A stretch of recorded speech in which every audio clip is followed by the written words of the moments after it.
আমরা এসে পড়ছি খুলনা রেলওয়ে স্টেশনে। আর এখানে আসার সাথে সাথেই টিপ টিপ করে বৃষ্টি শুরু হয়েছে। যাক, আসার সাথে সাথে শুরু হয়েছে, আগের থেকে শুরু হইলে আমরাও বৃষ্টির সাথে বেরিয়ে যেতাম। এখন যে দেখি ট্রেনের টিকিট পাওয়া যায় নাকি, কারণ অনলাইনে অনেক খোঁজাখুঁজি করলাম, একটাও টিকিট অ্যাভেলেবেল নাই। আর এই জায়গায় আসার সাথে সাথে আমরা রিসিভ করলাম আমাদের টিকিট। মেনলি আমাদের কাউন্টারে যেতে হয় নাই, কারণ এই জায়গায় এসে দেখি এক টিটি টিকিট কাটতেছে। উনি আমাদের ডাক দিল, বললাম জয়দেবপুর, দেন বললো জয়দেবপুর 480 টাকা করে, দুজনের 960 টাকার মতো লাগলো। কারণ আমাদের ট্রেন নাকি অলরেডি লাইনে, এই যে আমাদের সামনের এই ট্রেনটাই। তো তাড়াতাড়ি চলেন, ট্রেনে উঠা যাই।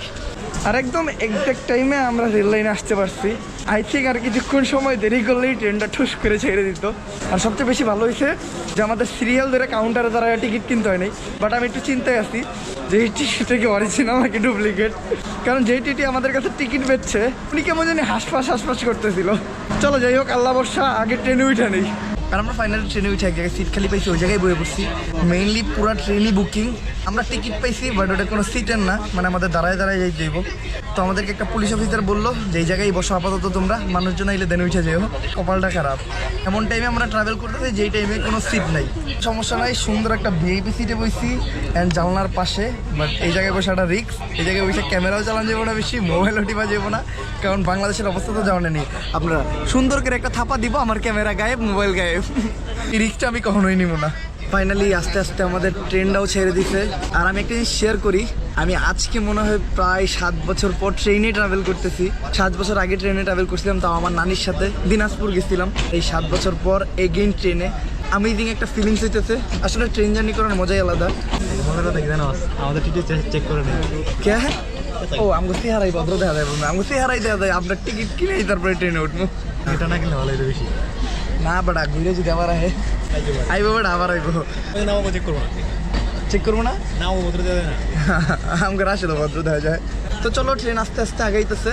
আর গাইস, এই 2-3 দিন খুলনায় ছিলাম, খুলনার মানুষজন অনেক জোত। আমি আগের বারও বলছি, যেতে অনেক খারাপ লাগতেছে, বাট ইনশাল্লাহ আমি খুলনায় আবার আসবো।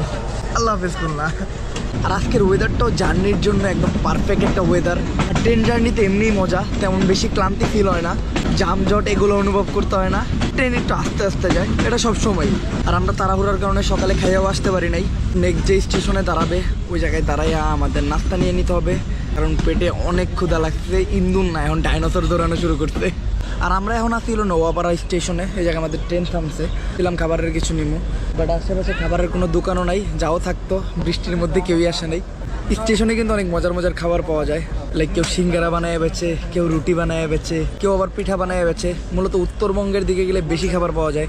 যখন নাটোরের উপরে দিয়ে যায় তখন ওই জায়গায় ট্রেন থামাইলে নাটোরের কাঁচাগোল্লা নিয়ে আসে, কিন্তু সবই থাকে ডুপ্লিকেট কাঁচাগোল্লা। একবার তো আমি বড় আকারের প্রতারিত হয়েছিলাম। কাঁচাগোল্লা দেখে নানির কাছে বায়না করছি যে নানি কাঁচাগোল্লা খামু।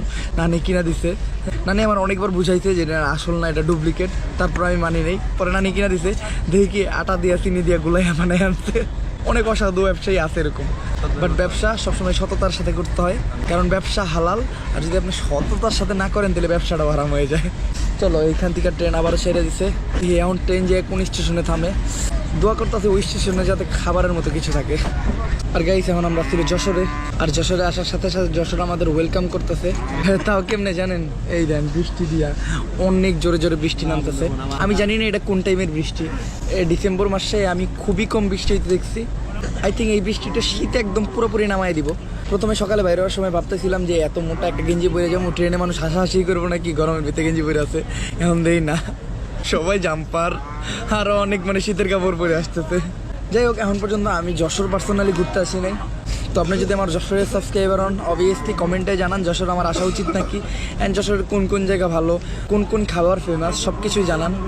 আর এখন পর্যন্ত আমরা এমন কোন